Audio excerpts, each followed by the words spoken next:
देखिए, जब तक वहाँ जाने की इजाज़त नहीं मिलती तब तक वहाँ ज़मीन पर क्या चल रहा है इस पर कुछ भी कहना जो है मात्र जो है अपने विचार हो सकते हैं। वहाँ के लोगों की हालत कैसी है, वहाँ रोटी पानी की व्यवस्था कैसी है, वहाँ जो है बिजली की व्यवस्था कैसी है, कितने लोग घायल हैं, कितने लोगों की जान गई है, कितने लोग जो हैं कस्टडी में हैं, कितने निर्दोष हैं, कितने दोषी है, क्या पुलिस कार्रवाई कर रही है, इसके ऊपर कोई भी टिप्पणी करना तब तक सही नहीं है जब तक वहाँ जाने की इजाज़त नहीं मिलती, क्योंकि हम वहाँ जाके ही बता सकते हैं। अभी हम पे क्या है, पुलिस की बाइट है, एडमिनिस्ट्रेशन की बाइट है, इसके अलावा क्या है, आम जनता क्या, मीडिया से तो जनता बात नहीं कर रही। मैंने बहुत सारे इंटरव्यूज देखे हैं, कोशिश की है जानने की, इंटरनेट वहाँ का भी प्रॉपर काम नहीं कर रहा, तो हम लोगों से उस तरह कनेक्ट नहीं हो पा रहे, इसलिए बार बार हम लोग जाने की मांग कर रहे हैं। लेकिन वो कहते हैं कि लॉ एंड ऑर्डर डिस्टर्ब हो जाएगा, तो हम जिम्मेदार होने के नाते ये भी नहीं चाहते कि लॉ एंड ऑर्डर डिस्टर्ब हो जाए, लेकिन प्रायोरिटी ये है कि शांति बहाल हो।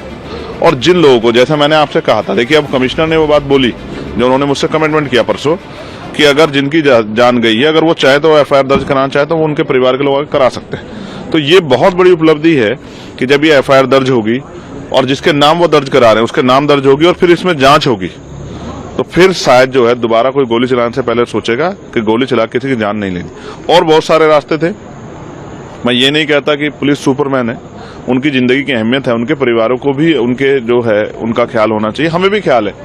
लेकिन जिस तरह से सरकारी मशीनरी पे जब निजीकरण बढ़ रहा है तो क्या आरोप लगता है कि सरकारी काम बड़े धीरे से होता है, इसलिए हमें निजीकरण करना है, प्राइवेट सेक्टर की तरफ बढ़ना है। लेकिन यहाँ क्या हुआ, 19 तारीख को पिटीशन दायर हुई, सिंगल पार्टी जो है ऑर्डर हो गया और उसके बाद शाम में सर्वे टीम गठित होगी और सर्वे के लिए भी निकल गई टीम।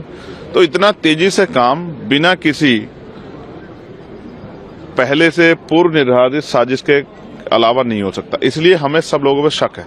और मैं ये नहीं कह रहा कि दोषी कौन है, किसने क्या किया, क्या वहां विषय आ रहा है। मेरा कहना यह है कि इसकी फेयर जांच हो और वो सुप्रीम कोर्ट की निगरानी में सीबीआई द्वारा हो, जो दूध का दूध और पानी का पानी हो जाए। क्या इसके पीछे रीजन है, उन पर कार्रवाई होनी चाहिए।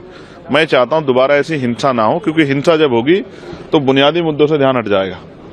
जो लूट हुई है उत्तर प्रदेश में, उस पर चर्चा होनी चाहिए थी, लेकिन क्योंकि अब प्रायोरिटी लोगों की जान है तो हम संभल पे चर्चा चाहते हैं। लेकिन संभल के बाद हम ये जो लूट उत्तर प्रदेश में हुई है वोटों की उपचुनाव में, इस पे भी हम लोग चर्चा चाहते हैं।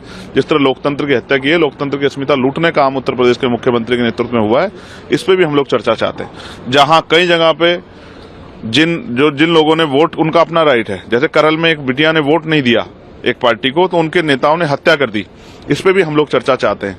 ये नहीं होना चाहिए, वोट अपना अधिकार हो, किसको देना चाहते हैं। लेकिन मैं भाजपा को कहना चाहता हूं, वो तो खूब कह रहे हैं कि हमें जो है कुंदरकी में मुस्लिम समाज के लोगों ने वोट दिया है, तो उन मुस्लिम समाज में भाजपा क्या कर रही है।